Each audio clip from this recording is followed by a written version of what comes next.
Je m'appelle Stécie Martin et je suis comédienne. Monsieur et Madame Nou ont eu une fille, ils l'ont appelée Marion. Marion Nou? Oui, mon amour. Marion Nou. Je me suis toujours dit, je ferai mes études, mais après, je ferai des études de théâtre. J'ai dû passer par la case un peu traditionnelle de faire des études, passer mon diplôme, pour ensuite me dire, bon, bah, j'ai fait tout ce que je devais faire, ce que les parents veulent faire, et maintenant, je peux faire ce que moi j'ai envie de faire. Il y avait quelque chose, le travail sur un texte, qui me passionnait et que je trouvais très libérateur en fait. De me plonger dans des textes, de me plonger dans des rôles, en fait, ça me permettait aussi de rentrer dans mon imaginaire, de dépasser un peu la vie que moi je menais ou de dépasser un peu mon identité. Je trouvais ça extrêmement libérateur, je trouvais ça extrêmement poétique. Enfin, il y avait un vrai travail et le travail aussi d'être avec d'autres acteurs, de créer ensemble, de se poser des questions. Tout ce qui est aussi de répéter ensemble, il y a quelque chose d'extrêmement uni, il y a quelque chose de... On fait un travail ensemble et on crée quelque chose ensemble. Ça, j'adorais. Jeux sont faits et rien d'amis. 6. Banco 8. Banco.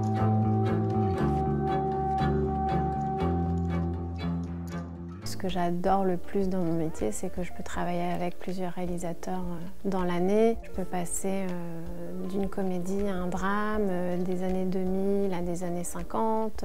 Et ça c'est quelque chose que j'apprécie de plus en plus. C'est une des plus belles choses du métier, c'est-à-dire qu'en fait, chaque film ou chaque projet est différent par la nature qu'il est écrit par une personne différente, qu'il est réalisé par une personne différente, avec une vision artistique très particulière. Et je pense que c'est là où moi j'en tire le plus de plaisir possible, en fait, c'est que j'apprends énormément de choses avec chaque personne avec qui je travaille, que ce soit réalisateur, réalisatrice ou des comédiens. En tant que comédienne, moi, j'ai eu beaucoup de mal à dire que j'étais légitime parce que je passais la plupart du temps à essayer d'être légitime.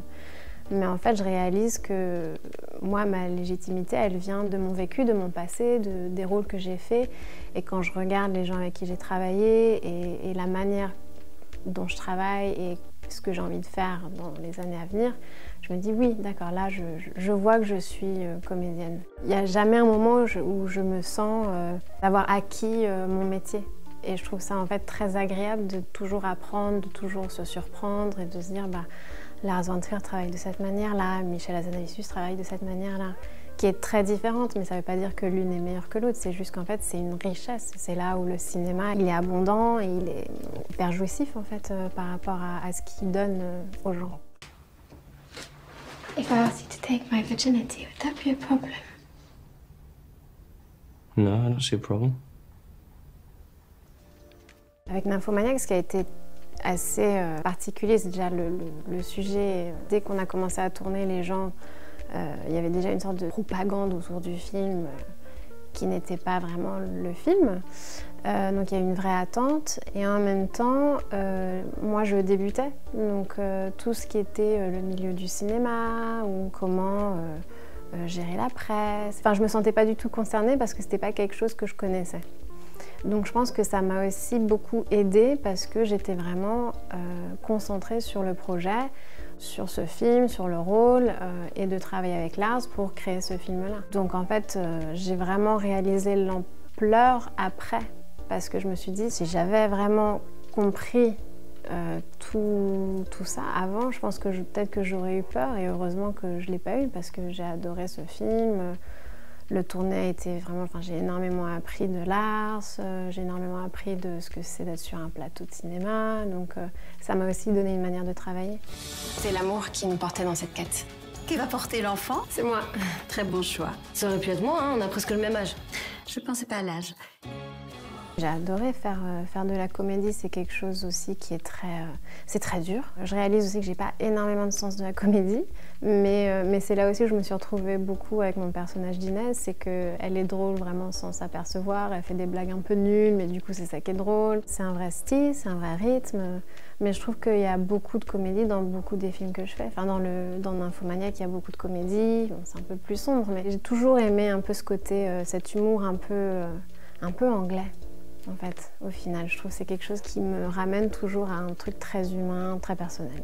Il y a ce côté politique, donc on parle de PMA, et en même temps il y a le côté d'Héloïse Lang qui amène de la comédie.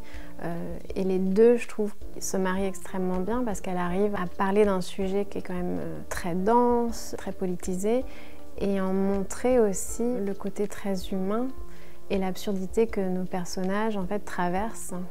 Et cette absurdité démontre aussi à quel point c'est compliqué pour les femmes qui entament un processus de PMA d'y arriver jusqu'au bout. C'était important de montrer aussi que c'est un film avec deux femmes en rôles principaux, que c'est un couple, mais que ce couple en soi, c'est pas ce qui est remis en question.